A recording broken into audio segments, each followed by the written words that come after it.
esse momento mágico acaba, as pessoas vão para suas casas e chega a hora de encarar a realidade. Você já sentiu como se tivesse dormido num sonho e acordado num pesadelo? Como se tivesse casado com um príncipe ou princesa, mas quem foi para casa com você foi o sapo? Vinícius de Moraes, no Soneto da Fidelidade, ilustra bem essa realidade do caráter efêmero do amor quando diz: que eu possa me dizer do amor que tive, que não seja imortal, posto que é chama, mas que seja infinito enquanto dure. Será mesmo então que o amor necessariamente tem um fim? E o casamento seria então uma instituição fadada ao fracasso? Ainda assim, podemos observar que alguns casais permanecem casados por longos períodos e felizes. Mas será que realmente são felizes? E se são, qual seria o real segredo para a felicidade conjugal? Olha, nosso segredo primeiro é a comunhão com Deus, né? E em segundo lugar, como nós nos comprometemos, uma só carne, um se preocupa com o outro. Ela se preocupa comigo e eu me preocupo com ela. E ambos recebem. É isso mesmo. Obrigada e que Deus continue abençoando a união de vocês. O casamento foi estabelecido por Deus no Éden e o seu propósito era que fosse eterno, tanto quanto seria eterna a existência humana. Porém, quando Adão percebeu, o primeiro homem percebeu que todos os animais tinham uma companheira, exceto ele, sentiu-se sozinho.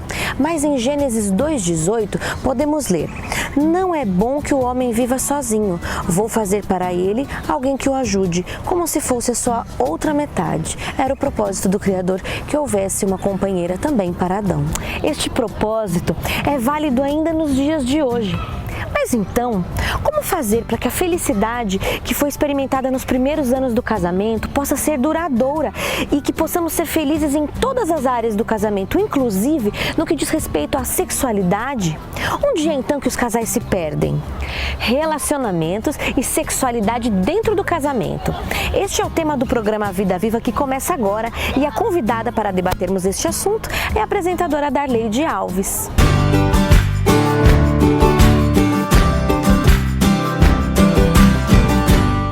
Nós estamos aqui com a Darleide Alves, que é produtora e apresentadora de 2 programas de televisão. Muito obrigada por ter aceito o nosso convite. Obrigada, a alegria é minha, de verdade, obrigada. Darleide, fala pra mim, pra nós, né? Fala qual seria o propósito de Deus para o casamento, por que as pessoas se casam? Essa é uma pergunta interessantíssima, porque de alguma maneira nós temos perdido o foco do significado de casamento. E parece que casar é apenas um status para muita gente, e muitas vezes baseado em romance. E quando casa, a gente descobre que romance não sustenta uma relação. Tem gente que casa para ter uma vida sexual, isso acontece, principalmente entre os cristãos, que têm valores morais mais fortes. Diz assim, não, dentro do casamento eu posso ter uma vida sexual mais livre, eu estou casado e etc. Só que vida sexual também não sustenta casamento. Então casamento tem a ver com aliança, tem a ver com o propósito de Deus para nos ensinar, eu costumo dizer, nos ensinar a ser gente grande. É no casamento que você aprende numa micro-sociedade, né?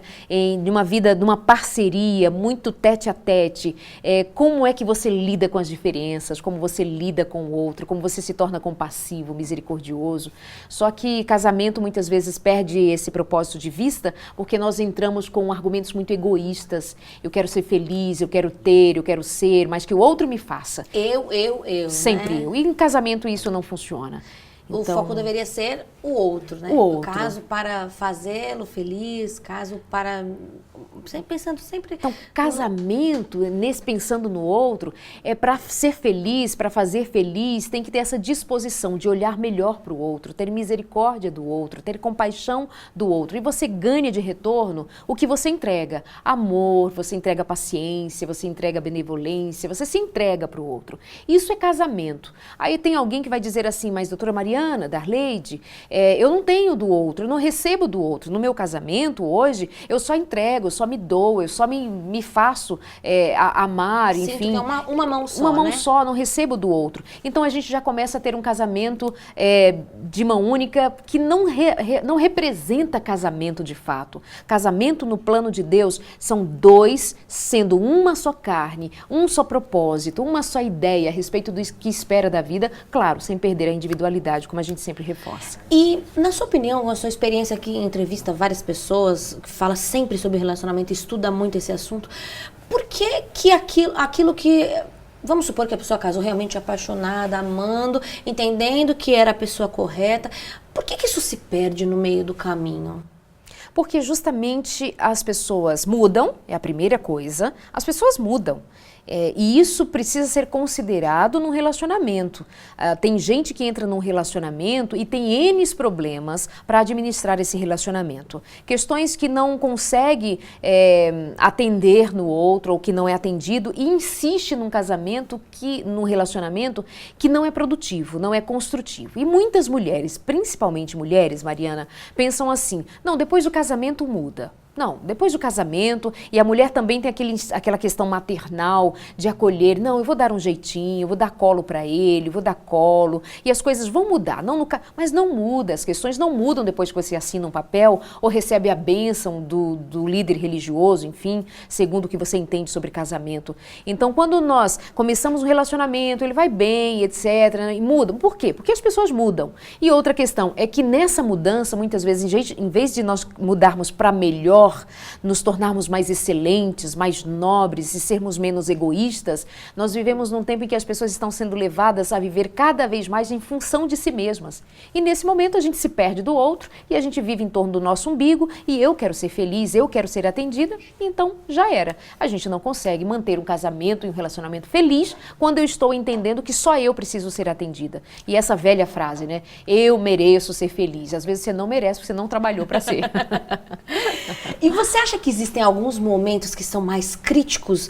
Como a gente deveria agir para tentar evitar os problemas que essas situações podem causar? A primeira coisa é ter conhecimento, né, de que isso é real. Há situações dentro de um casamento em que contribuem para um certo afastamento, vamos dizer, uma necessidade de uma readaptação. E precisa ter conhecimento, as pessoas precisam saber mais sobre relacionamento, precisam ler mais, estudar mais, pesquisar mais. A gente lê tanto sobre tantos temas para fazer provas na vida e passar, fazer curso, testes, enfim. Quando se trata de casamento e relacionamento, parece que a gente vai descobrindo meio na marra, né? Seja o que acontecer, vai o que der e deu. Não, a gente precisa saber que no primeiro tempo de casamento, precisa um tempo de adaptação. As pessoas antes namoravam, beijavam, estavam juntas, sonhando juntas, entrou no casamento, agora vai dormir junta, agora vai sentir o mesmo bafo, agora vai comer a mesma comidinha. Não é só o dia que tá de bom humor, não é de bom humor, a esposa vai amanhecer e ela não está tão bonita como ela sempre estava nos encontros, o marido tá chatinho, mais do que o normal. Então, no início de casamento é uma dessas fases, quando vem os filhos, antes era só o marido e a esposinha, precisa cuidar quando o filho vai chegar, quando após a maternidade, como que essa mulher vai lidar com esse filho. É muito comum que os maridos se sintam à parte, se sintam excluídos dessa relação, porque antes era só ele. Não é por imaturidade, é por desconforto mesmo de agora ter que adaptar-se a uma situação nova. E não vem com manual, né, gente? Filho vai nascer e a gente se comporta assim, sente assado. A mãe cheia de tarefas, cheia de pressões, tanto internas como externas, um bebê no colo e ainda atender marido, atender vida conjugal, a vida sexual normalmente fica afetada. E aí, se esse casal não vai bem, agora pode se romper uma crise, pode surgir uma crise. Se tinha alguma questão embaixo do tapete, agora ela pode aparecer. Quando os filhos são adolescentes, na criação dos filhos, se os pais não trabalham juntos, eles podem rachar enquanto família, porque um dá uma ordem, outro tira a ordem que foi dada. Então tem muitos momentos, quando esses filhos crescem, escolha de profissão, sempre, eu diria que o tempo inteiro a gente precisa estar atento, porque as situações se renovam nas relações. A impressão que eu tenho é que os casais se casam e deixam de namorar. Né, o que é errado, né? Ou não seria o ideal, que não saem mais juntos, não conversam, isso provavelmente é uma das origens dos males também, né? Essa é uma verdade. O namoro está invertido. No namoro a situação já está invertida. Hoje no namoro investe-se muito nas sensações e no prazer, inclusive físico. E aí já carrega a atividade que era para o casamento como atividade sexual para o namoro. Então eles já namoram e casam num período em que está tudo muito embolado e muito, confuso no fundamento dessa relação. Quando entra para o casamento, parece que já não tem descobertas, parece que já não tem, motivação, parece que já não investe nisso. Se pelo menos houve relação sexual antes, se eu estou falando, estamos falando para um público muito genérico, mas se continua dentro desse casamento, investindo nessa relação, como se investisse um dinheiro no banco, num projeto que pode falir se você não tiver ideia do que está fazendo, pé no chão, conhecimento, aí essa relação tende a crescer, mas se não, tende a falir. Gostei muito da sua comparação. Investimento mesmo, como se fosse uma empresa. A gente se dedica no trabalho, se dedica para os filhos, mas o casamento é uma espécie de empresa, né? A gente deve se dedicar também de corpo e alma. É a família, né? Que depois do relacionamento com Deus é a segunda prioridade da nossa vida, Perfeito, né? é isso. Você está assistindo o programa Vida Viva e hoje nós estamos com a Darleide falando sobre relacionamentos e sexualidade dentro do casamento. Mas eu vou fazer uma pausa para falar, porque a Darleide escreveu um livro que tem muito a ver sobre o que nós estamos falando hoje aqui, Amor e Cura. Na verdade, eu vou deixar que ela fale um pouquinho. O que te motivou a escrever esse livro, Darleide? A necessidade de muita gente que traz queixas diversas a respeito de dores, traumas, angústias, medo, aflição, e elas trazem fé. Elas dizem assim, Darleide, eu tenho fé, eu peço a Deus, eu frequento uma igreja, eu leio a Bíblia, mas nada muda. E eu não concordo com essa afirmativa. Eu acredito que quando você tem fé, quando essa fé é coerente com a sua prática de vida, você consegue inclusive senti-la permeando, visitando tuas memórias, teus sentimentos, transformando as tuas ideias. Então, este amor é um amor que transforma, é dele que eu falo. E quem quiser adquirir esse livro aí, quiser ter Muito amor fácil. e cura na sua vida? Muito fácil. Pode falar comigo no Face, Darleide Alves Oficial, ou pode visitar o nosso site, onde o livro está disponível, que chama-se autorias.com. Agora, falando até de amor e cura, vamos imaginar que nós estamos com um relacionamento doente. Nós estamos falando para pessoas que nos assistem que, de repente, podem ter algum tipo de problemas, ou muitos, ou todos os problemas que a gente falou aqui.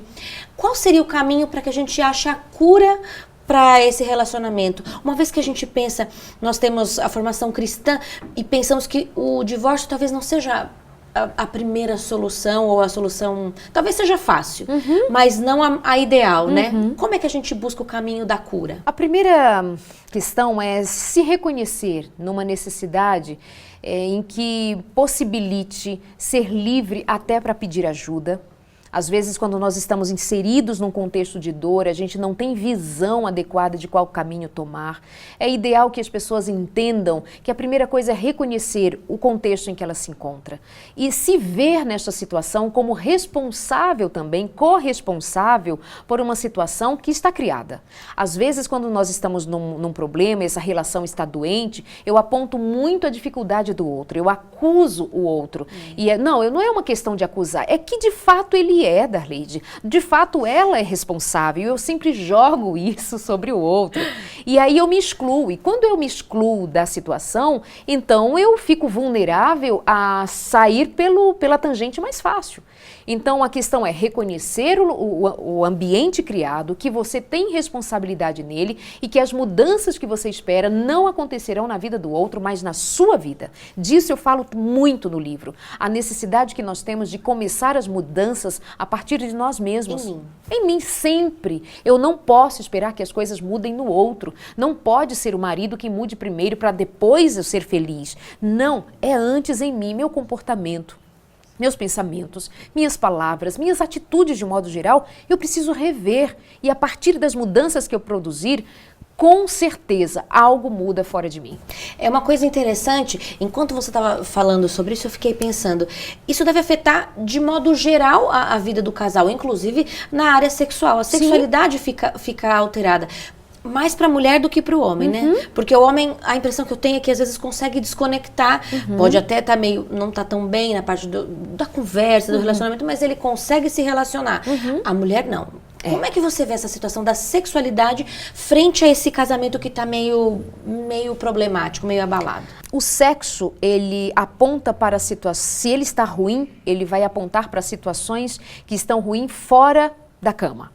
Fora do sexo. É como se fosse termômetro mesmo. Ele aparece ruim quando muitas outras áreas desse relacionamento não estão sendo atendidas. No caso, especialmente, que você traz essa mulher que se nega ao sexo, quando ela está magoada, quando ela está ressentida. Claro, excluindo questões físicas, questões de saúde, que precisam ser consideradas com certeza sempre. Mas se tem a ver apenas com relação, com sentimento, com emoção, isso lá o sexo apresenta sabe, algo negativo, uma falta de vontade, falta de libido, então vamos resolver, vamos levantar e vamos resolver, vamos conversar, vamos dialogar, vamos fazer uma terapia de casal, vamos buscar ajuda com um conselheiro, vamos fazer alguma coisa. Porque não dá para dizer, não, tem que fazer sexo, se as coisas não estão resolvidas antes. Então vamos começar por aquilo que realmente faz sentido. O que está acontecendo? Falta perdoar esse marido? Falta pedir suporte emocional para esse marido? Falta uma conversa, uma interação?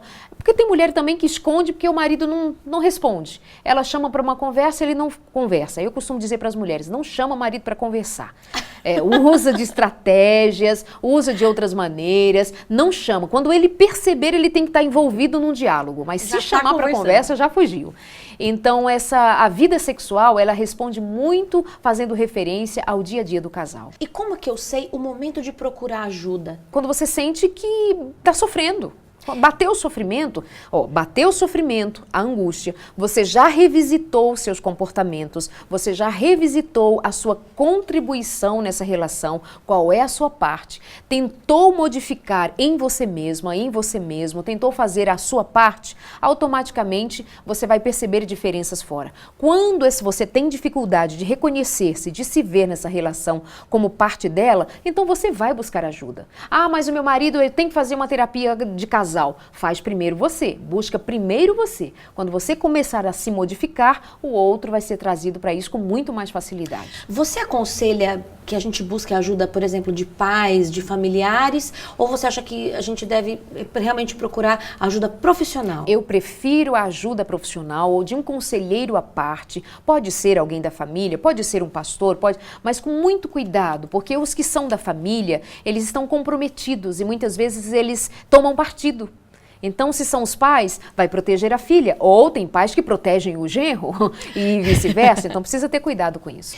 Darleide, enquanto você ficou falando essa história de como procurar ajuda, eu também fiquei pensando que nós precisamos investir no nosso relacionamento, na nossa vida conjugal e também na vida sexual. Eu queria que você desse agora umas dicas pra gente, pra quem tá nos ouvindo, como a gente pode fazer para investir no relacionamento, mas agora com enfoque também com a sexualidade. Pois é, a gente às vezes não presta atenção que a sexualidade precisa ser atendida mais de perto, né? Nós investimos muito em trabalhar, na correria, quem tem filhos... É uma parte que existe, não pode ser relegada. Ela existe, né? E ela não pode ser relegada à última hora do dia ou a qualquer hora quando der certo, de qualquer maneira. A gente precisa olhar para o sexo como uma parte que tem significado para a vida conjugal como um todo. Um casal que cuida da vida sexual também, se ela cuidou, se prestou atenção, ele deve ter cuidado do relacionamento anterior, do diálogo. Então vamos pensar nessa vida sexual. Eu também não sou favorável a, quando falar de investimento, falar no investimento que diz respeito a todos os dias ser especial, sabe? Piruetas e formas e mágicas. Não, isso não existe. Mas em ter o cuidado de pensar em como fazer sexo, em pensar em o que pode oferecer de algo a mais, com sensibilidade, com boa vontade, de se entregar para um momento especial. Aí alguém vai me dizer assim, mas Darleide, grande cidade, São Paulo, a gente não tem tempo para isso. Precisa separar um tempo para isso sim, precisa se dedicar a isso sim, precisa se dedicar a um dia especial, a um momento especial, a um lugar especial, com um enfoque no sexo. Se a gente perde isso de vista e só pensa em menino, só pensa em correria, só pensa em trabalho, só pensa no carro, só pensa na casa, nas coisas que têm significado e importância, mas eu relego a sexualidade para o último plano, isso pode ser um pilar enfraquecido, isso pode dar brecha para que esse casal se vejam como dois irmãos que trabalham apenas porque vivem debaixo do mesmo teto e querem alcançar algum objetivo comum, mas eles já não têm liga, porque sexo é para dar liga, é para criar entre esse casal cumplicidade, sabe, de corpo e de alma, de sentimentos, de emoções, de pensar e, ai, dá frio na barriga. Eu fico pensando que às vezes a gente casa e fica colocando a pior roupa, a camiseta do político para ficar em casa e o marido a mesma coisa, mas a gente tem que também atentar para esse tipo de coisa. É um respeito, é um cuidado com aquela pessoa que está conosco, não é mesmo? Tem que pensar nisso, tem que cuidar com isso, tem que apresentar-se para o outro bem. E aí vem aquelas dicas comuns, né? Cuidar da aparência, as mulheres precisam continuar cuidando da aparência depois que casam. Os homens precisam se cuidar sim, precisa cuidar se o outro está satisfeito com sua aparência. Que tipo de corpo você está oferecendo para o outro? É o mesmo corpo que você apareceu antes? Claro, vem gravidez, vem filho, mas continua cuidando do peso, continua cuidando da aparência como um todo e da saúde. Claro. A saúde repercute lá no sexo também. Né? O diabético, o depressivo, o ansioso traz sérios problemas para esse sexo. Nós já falamos sobre isso, né? Já te entrevistei, né, princesa, sobre isso. Então a gente precisa pensar na saúde, dando resposta positiva no sexo. Não faz uma caminhada, não faz um alongamento, não cuida do peso, come tudo que vê pela frente, mas quer ter sexo, pode até ter sexo por agora, mas não vai ter sexo bom a vida toda. Pra toda a vida, né? É necessário a gente conversar, porque às vezes a gente tem ideias diferentes sobre sexo. Uma coisa que para um não tem problema, para o outro pode ser incômoda ou danosa. Como é que a gente age diante dessas situações? Se esse casal tira a roupa para fazer sexo, precisa ter a coragem, diante de tirar a roupa, se despir das máscaras, dos medos, das vergonhas. Eu apresento o programa Sem Tabus na TV Novo Tempo e é sobre sexo. Você acredita que não é incomum de eu receber algumas mulheres me escrevendo, dizendo: Darleide, eu não assisto Sem Tabus com o meu marido. Por quê? Por que ela não assiste com o meu marido? Porque ela não gosta de falar do tema sexo do lado do marido. Como assim? Sabe, isso é que eu fico envergonhada. Então, entre um homem e uma mulher casados, no começo de casamento, admite-se que tenha alguns quês, né, ainda para administrar, para descobrir. Mas o quanto você vai caminhando com este em casamento, por favor, vamos tirando as máscaras, o medo, o nome disso é intimidade. Por isso que sexo não significa intimidade. Intimidade é despir-se das próprias emoções, dos próprios medos, poder confiar no outro e dizer: olha, não gosto disso, não concordo com essa prática sexual, não me sinto bem assim, opa, disso eu gosto, faz isso comigo, faz desse jeito, não faz assim, e ouvir o outro, tá bom, eu não sou muito favorável, mas por você eu vou até aqui. Isso é um combinado. E você lembrou de uma coisa que é importante, assim como todo relacionamento, o relacionamento sexual também é agradar o outro, não somente agradar a si mesmo, né? Não.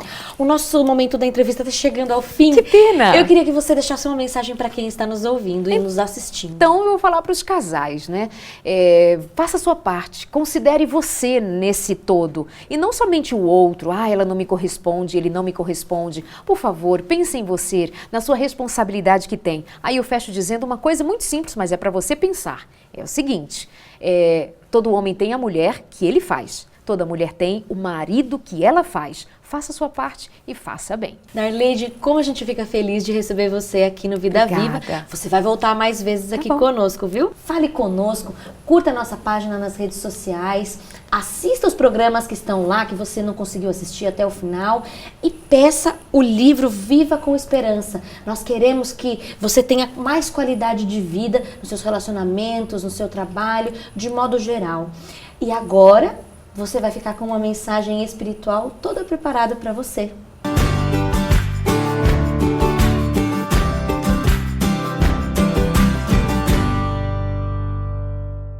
Hoje foi falado no programa a respeito da sexualidade no casamento.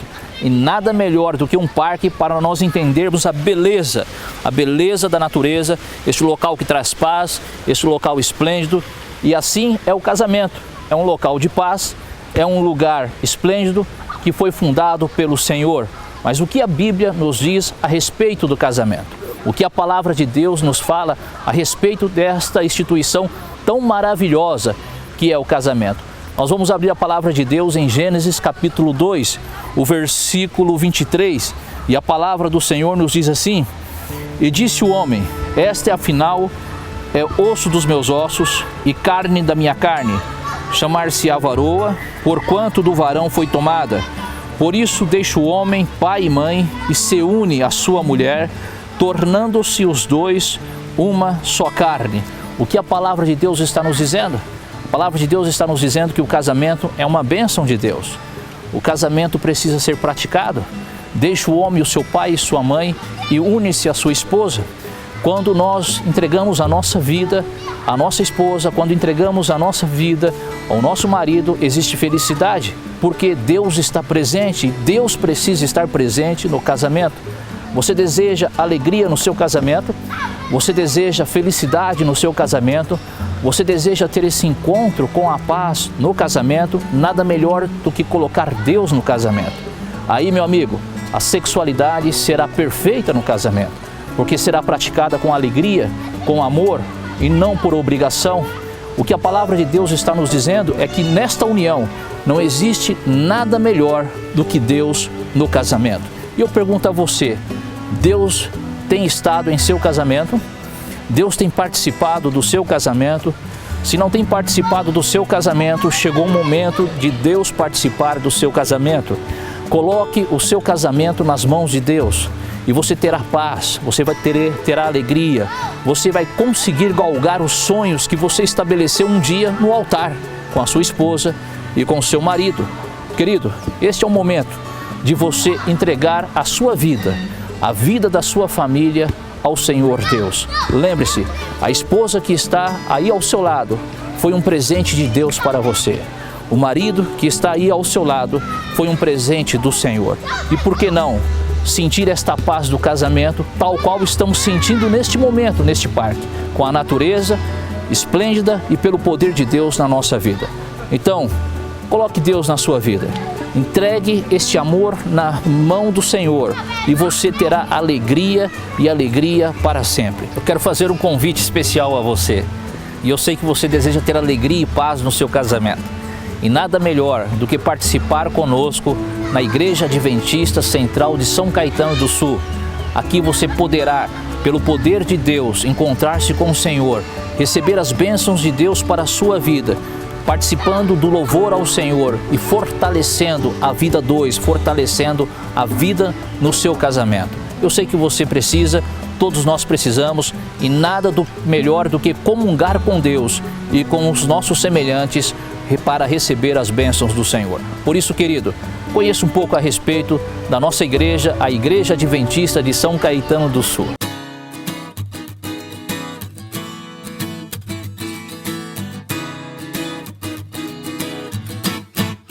Esta é a Igreja Adventista do Sétimo Dia de São Caetano do Sul.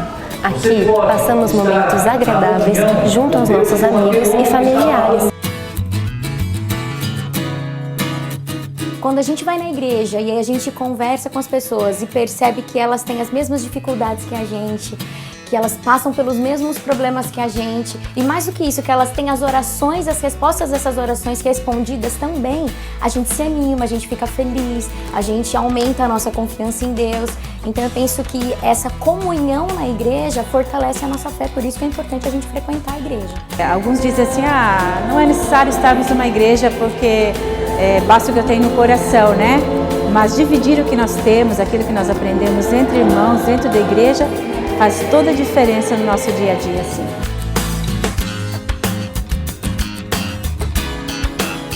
Se você, assim como eu, prefere bons programas, traga seus amigos e venha nos conhecer. Nosso foco principal é estarmos mais próximos de Deus e cuidarmos de você e da sua família. Aqui, nós oramos, cantamos e estudamos a Palavra de Deus. E é na igreja que nós conseguimos expressar a nossa adoração, principalmente uma adoração ao verdadeiro Deus. Aqui eu consigo tudo o que eu preciso para a minha vida, tudo que eu preciso no meu relacionamento, nos meus estudos, na minha vida diária, minha comunhão com o próximo, tudo eu encontro aqui, porque Deus é a essência de tudo. Aqui temos muita música boa e bons amigos. Venha nos conhecer e convide os seus amigos. Estamos de portas abertas esperando por você. Visite o nosso site iasdsãocaetano.com.br.